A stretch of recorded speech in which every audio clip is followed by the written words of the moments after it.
আসসালামু আলাইকুম।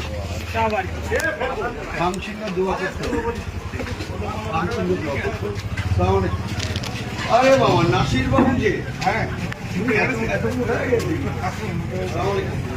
দোয়া করো, আমার দিয়ে খারাপ কাজ কখনো হবে না।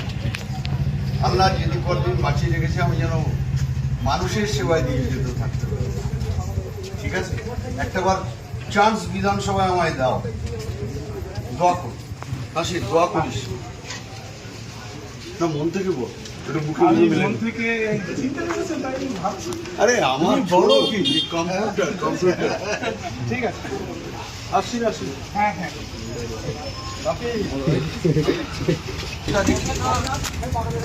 ঠিক আছে, গিয়ে বলবে লক্ষ্মী ভান্ডার দেয় না। লক্ষ্মী ভান্ডার 1,500 যথেষ্ট, এখন যা দ্রব্য গ্যাস পাওয়া যাচ্ছে, তাই না?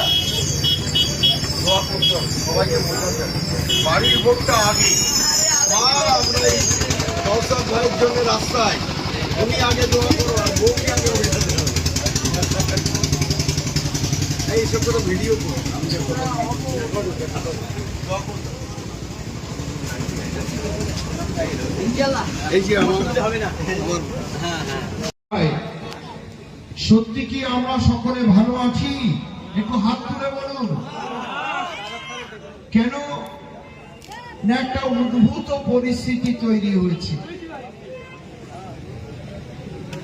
আপনারা জানেন 2023 সালে আপনাদেরই দ্বারা নির্বাচিত সদস্য পঞ্চায়েত সমিতি আমার ভাইয়ের মতো মিলন দেবনাথ আছে। মিলন দেবনাথ অত্যন্ত সেকুলার, সব ধর্মের মানুষকে নিয়ে সে চলার চেষ্টা করে। আপনাদেরই এই এলাকার নির্বাচিত পঞ্চায়েত সমিতির সদস্য ছিলেন। আজকে দীর্ঘ প্রায় 3.25 বছর, 2023 সাল পঞ্চায়েত নির্বাচন হয়েছে, 2023, 2024-25 শেষ, 26-এ পড়ে গেছে। মিলন দেবনাথকে আমি যদি প্রশ্ন করি, তুমি পঞ্চায়েত সমিতির সদস্য,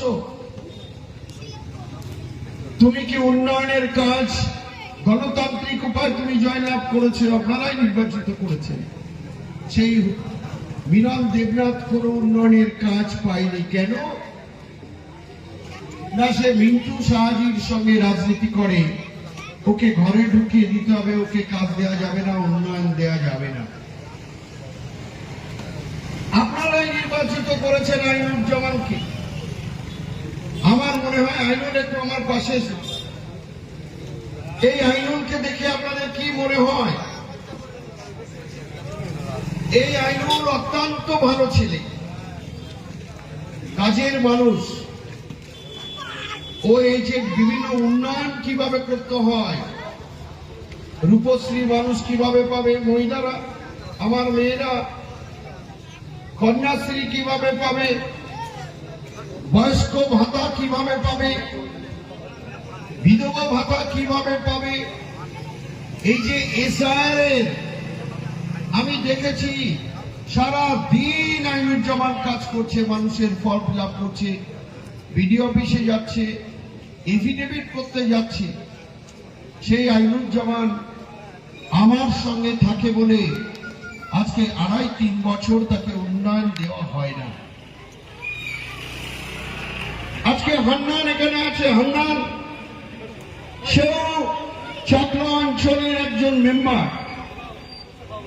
সেই হান্নানও আমার সঙ্গে থাকে বলে তাকে কোনো উন্নয়ন দেওয়া হয় না। এই যে গণতান্ত্রিক উপায়ে আপনারা সারা দিন উঠে দাঁড়িয়ে লম্বা লাইন দিয়ে তাকে জয়লাভ করালেন,